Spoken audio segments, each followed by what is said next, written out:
BRUCAST is back, baby. Parents, grandparents, time, they went to university, they learned their profession, they went to a company, and then they just stayed there forever. And it was like the knowledge they gathered was mostly enough, and they just worked through their life. And nowadays, the technology, and if you work with technology, it's just changing every month, and you have to keep up, otherwise you really get outdated. And it's a very intense lifelong learning. So it's interesting, challenging, tough. I don't know how I feel about it actually. I think that's a perfect plug to ask you, Anna. Oh Anna, no. dear Anna, how do you feel about AI art? Oh, I knew it. I knew it's coming. I knew it's coming. The whole podcast, everything was going towards this point in time. Well, I have many feelings about it. I have changing feelings about it. So I can say probably my feelings will, or maybe more my opinion probably will change as that whole thing develops. It's okay. How much time do we have? It's a huge topic. We have all the time in the world. So yeah, let it out. It's a huge topic. It's an amazing technology, no doubt about that. It's crazy. It's evolving so fast. It's just mind blowing. So I would say at the beginning I was really blown away. Like, oh my god! Like how did we got here? It's crazy. And then actually I remember a time years ago, let's say 6 years ago, I was painting a picture digitally, and I spent maybe 2 months on it. And then I posted on Facebook. I was super proud about it. And then one of my Facebook friends, who's totally not digital person, doesn't know how digital painting works, and she was commenting like, oh, it's not like, you just type something and the picture is done. And I was like, how can you think that? No, it's a craft, it's hard work. It's like really, like every stroke you make, it takes time, it takes effort, it takes long years of learning, perspective, anatomy, color theory, like crazy, like really. And I was offended. And now 5-6 years later, we're there. You just type something, bam, it's there. It's just wow. So it's crazy. And that's where the world will go, also, no doubt about that. Like, technological evolution will always win, and it saves a lot of time to companies. And if you're a company and you are a business, you will choose the cheapest option for sure. There already a game that I think I read it, the latest Rick and Morty game used AI, and they were open about it, that they used AI art in their game. So it's already in the industry. They're already using it. They're already saving time and manpower with it. But there are lots of dangerous and very bad things about it as well, like how they steal from artists, how they're not crediting them and not compensating them is not okay. It's kind of like with my stickers. Like, I did it. I spent months and years to develop this style, and I spent hours to work on it, and then I send it out, and someone else is making money out of it without my consent or without like even anything. So that's not okay. There's many other aspects of it, which is actually, I don't know so much about it, but they're like people, or like there are articles saying that it is racist, it is sexist, it is creating a very generic beauty standards, kind of. So everything starts to become the same look, and they're even using it for revenge porn, which is like so many aspects which I didn't even think about.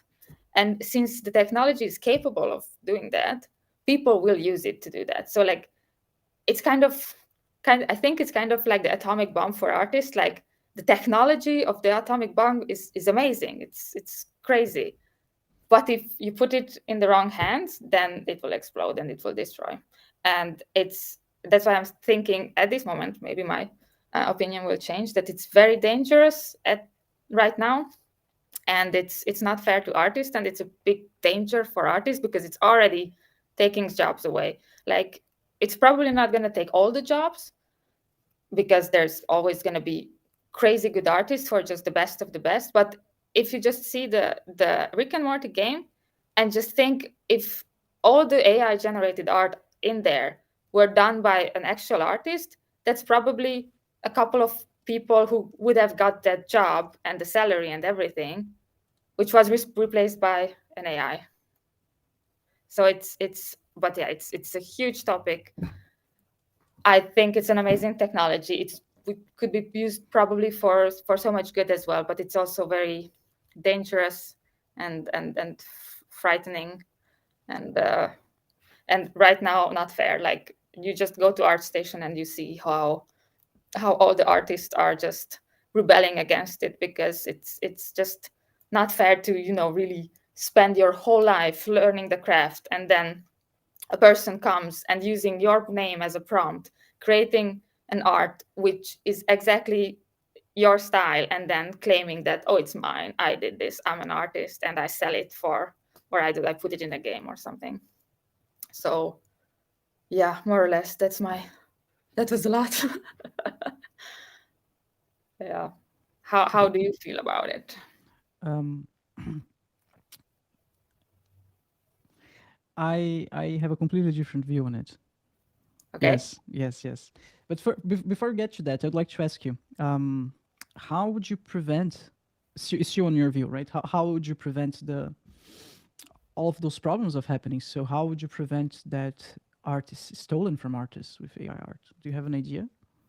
Like, okay, again, I'm not like I'm not I don't know so much about like the really depth of the whole topic, but I think it's already regulated for musicians, Mm, and they get compensated if the AI is using their music. At least I read an article about it, so I'm pretty sure there are ways to solve it, but also using art without the consent of and the knowledge of the artist is also not okay. So yeah, I don't know how to solve it perfectly. I maybe there are no perfect solutions at all. I'm also very curious to see. I'm really watching this whole things about AI and AI art with great curiosity, because it's extremely complicated, and there are many much smarter people than I am who are working on these issues and these questions, and I really hope they will solve it, because I'm also, I don't want to learn another profession. It takes time. Yeah. yeah, it's a complicated issue for sure. Because how would you trademark a style? How do you define, for example, let's say Monet, okay? Just as an example. You can paint something that resembles to the Monet style, like, but how much? Like 50% of it? It's already illegal, or 100%, of course, then you're like copying the style. 90% it's okay, if 40% is okay. How much? And that's something that you can define with the AI, right? So let's say I want painting similar to like a bird flying, the style of Monet, but just 20% there. Is this, you're copying him, because it's a very difficult subject It is. to, to define. Yeah, but it's Yeah. so, like, I think the argument, people who are supporting AI is something like, as an artist, you also like copy certain styles, but the difference is that you actually put in your own style as well, and you just benchmark. So it's a bit different, but the AI is actually taking that picture from ArtStation, and it's actually using it. It's not something, but also like mixing together with other But stuff. that's what photo bashing is. Yeah and no, because when you're photo bashing, you're still using your own craft, which you learn for years and years, and you just use a texture, and you create still something new. Yeah, but um, you're using Photoshop. Photoshop is just a tool.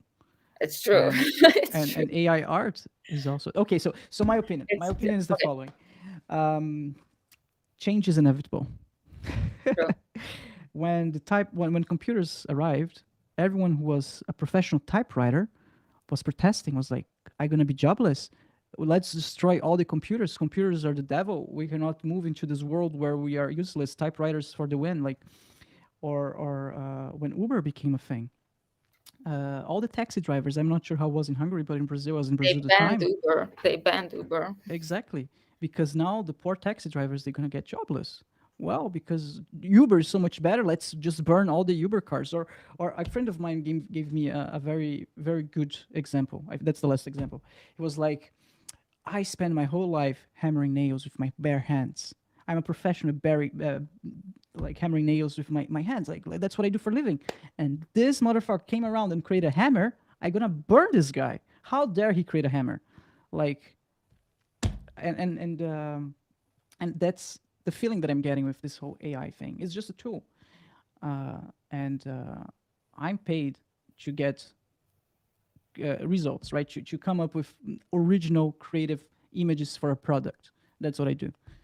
They don't care if I use brushes or like real canvas, Photoshop, AI. That's not what they pay me for. They're paying me for to come up with visual solutions. And I see AI as the best tool ever for that. Now, companies will expect you, instead of creating two amazing concept art image, like final render images in 1 week, they expect you to create 10. That's the difference. Instead of spending like hours and hours like doing research, maybe 3D modeling the thing, lighting up the scene in 3D environment, and then overpainting it. This will take a lot of time to get like one cool image. You can get 5 in 1 second, and then spend the rest of the time overpainting the ones that you want, and then mixing them together. And so I really see with I'm really optimistic about it. It just makes everything easier and faster to reach a certain result that you're looking for. At the end of the day, it's like today. People will see the result and they will clearly see if you're copying someone or not. You can do anything on Photoshop, and at the end of the day, the result that matters. They're gonna see and they're gonna judge you by the result, and then they can judge you if it's just like you're copying someone else or not. That won't be different. Yeah, You but can how would it feel as an artist if your boss would tell you that, okay, Bruno, I want you to be much more effective, so we throw out your Wacom, and from now on you only use AI art, because the AI art, like let's say it even evolved like 5 years from now, it's What do you do perfect. that? What? Do that. You just say no, dude. My workflow requires AI. And that's Yeah, it. but like, Wacom. I'm sorry. yeah, but that's the thing. It's like, and I also like we were talking with a concept art artist with that, like, since it's evolving so fast, and since many people who never learned the craft of painting and drawing are capable of creating those end result images you were just talking about, so everyone became an artist. So basically that means that no one is an artist anymore, because if everyone is an artist, no one is. um, and and actually, like, that's I'm quoting now Ash Thorpe, who's an amazing artist, and he had a podcast about this whole topic. It's super long, but it's worth to watch, because yeah, lots of thoughts there. So if you're a company and you're saying like, yeah, now we don't need 5 concept artists, we're firing 4, because we can have the same result with one guy using AI. So we keep you, Bruno, firing everyone else, and now you have to use AI for 90% of your time, because that's the most productive, because that you can create more images that we need instead of you researching and painting. So that's how it will work now. And I think that's the danger, and I agree, it's inevitable. The technology is evolving, and there are like many examples. Like, for example, back in the day, there were people whose job was to go in a street and turn on and turn off the lights. They lost their job when electricity came and when like the technology evolved. I think it's also going to happen with self-driving cars, self-driving vehicles. So it's like, but the main problem We is all gonna be we're all replaced by like, it's robots. coming from everyone for all the jobs. And I think Yeah. the difference is nowadays that it's just happening so much faster than ever before. It impacts so much more jobs than ever before, and the governments and our society don't have a solution for that. And It's I a global think that problem. Yeah. that's the big issue. And I'm really curious, and I actually agree with what you said. It's inevitable. We have to get used to it, and we have to adapt. And maybe probably really handcrafted art will just be a hobby for most of the artists who are working as an artist nowadays. Let's see. Let's see. So you mentioned that companies would just fire 4 of the 5 artists and expect the same artists to produce the same amount of work. I don't think that's the direction that we're going to go, because that's not what's have been happening so far. It's quite the opposite. If you look like the past 10, 15 years in the game industry, games and game development just has been becoming bigger and bigger. They're hiring more and more people each day. Games are larger and more immersive each day. I think it's the opposite. They're going to hire more people and actually make them produce the double amount of work in the same time. They gonna, or maybe they're gonna even keep the same amount of people, but expect the same amount of people to produce 10 times more art. I'm gonna give you an example. I would like to share something with you. I found this guy on Facebook yesterday, and I'm completely amazed by his work. So his name is Stefan Selik, and he shared this work. I think the work is from Everton, Lisboa, and he created like this whole universe. So it's this Egypt cyberpunk universe. I don't know in how many hours. Like high quality concept art, not final art, right? So concept art that can be used for a project, ideas for a project, in I don't know, a few hours. So I just gonna go through the pictures, because there's, I don't know, 30 or 40 of them, and like you can see it's clearly AI generated art. So if you look here, if you look into the details, it's kind of weird, but that's nothing that could be adjusted on Photoshop easily, right? So look at this image. If you ask for an artist to create like concept art for an Egypt cyberpunk universe, first he will spend hours researching about both topics, and then maybe researching about 3D models, if not modeling those assets himself, and then combine them, and then overpaint and think about lighting. All of those steps are gone now. He just needs to get the finer stuff from AI and then overpaint it. But the thing is, someone is still needed to do this job. And you see, like, this is one guy who created, I don't know, 30 of those images. I think that's what companies want. They will keep the same amount of employees, but expect their work to be dramatically better, and the quantity to be way higher. Like before, like, I don't know, it would require, I don't know, 10 artists to come up with all of those 30, 40 images in a short amount of time. Nowadays, you can have the same amount of artists and have like 1,000 of those images. You can craft your world way faster. I'm a bit more pessimistic about all this, I think. But I mean, I wish you would be right. I hope no artist will lose any jobs or anything. But yeah, but there, as I said, I think there's also many other issues with it. Also crediting artists and have their consent to use their art in AI is very important. And it's, yeah, the technology is evolving faster than the rules to regulate them.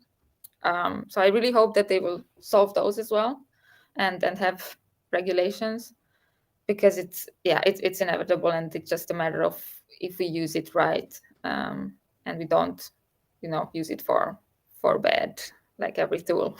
Yeah. So ArtStation banned AI art? No, not yet, no. But also, so like me as an artist, when I go to ArtStation, I want to see real human-made pictures, because I want to learn their technique. I want to learn how they do it. I want to see what brushes they use, all this stuff. And if ArtStation will become a place where I will mostly see AI art, because they can just produce much faster, so it will be overflown by AI art, no doubt about that. I would like to have a separate platform or a category or something. If I want to check AI art, then I will go there. But ArtStation, I would love to see as an artist to see art made by people.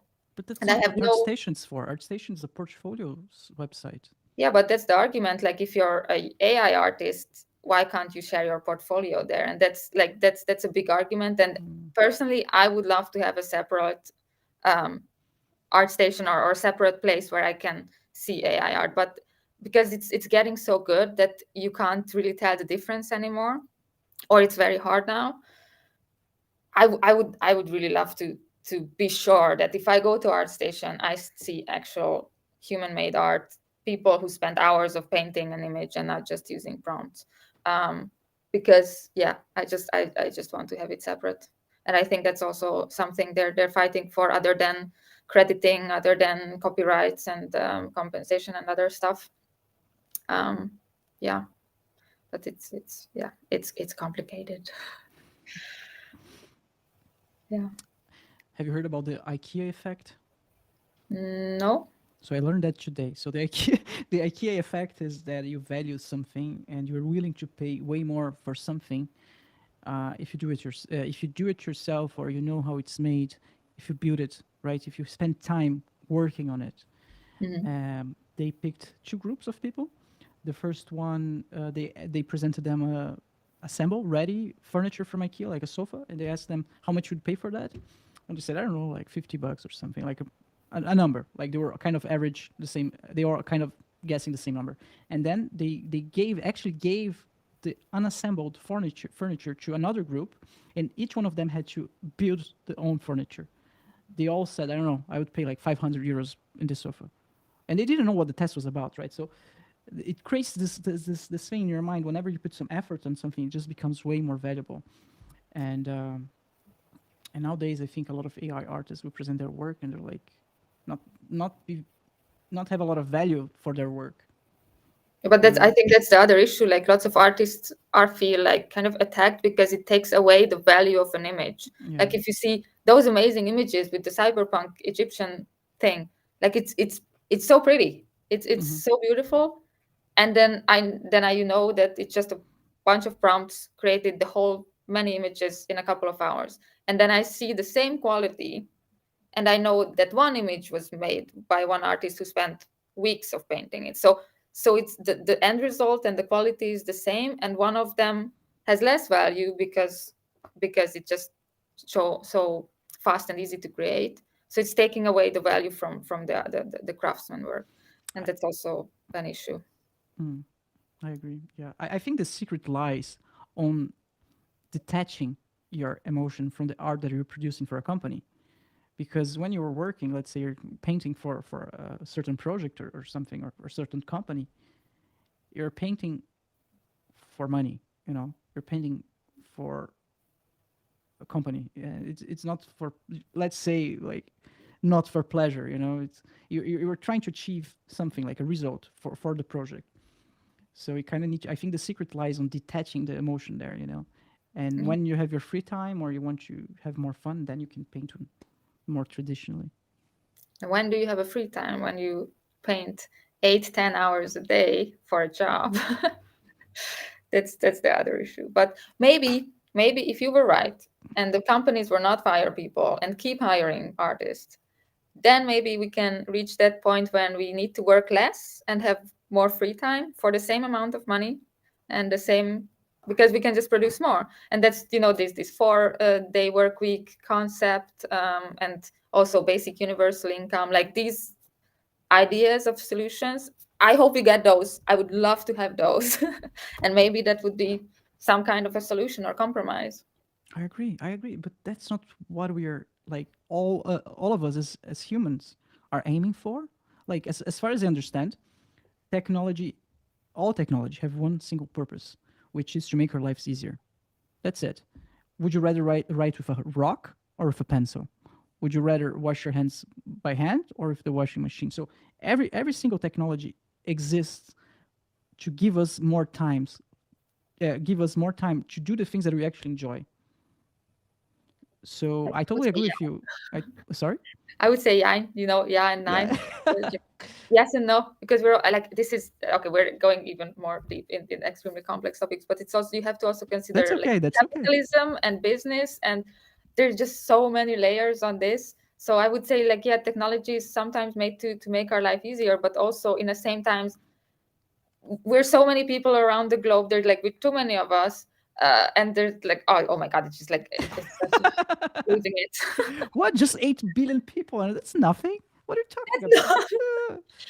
So it's sometimes technology is made to make our lives easier and work less, but sometimes it's created to just create more profit or serve another purpose. It's just so complicated. Watch full episodes of the BRUCAST on the main YouTube channel, youtube.com/@brewfrasca.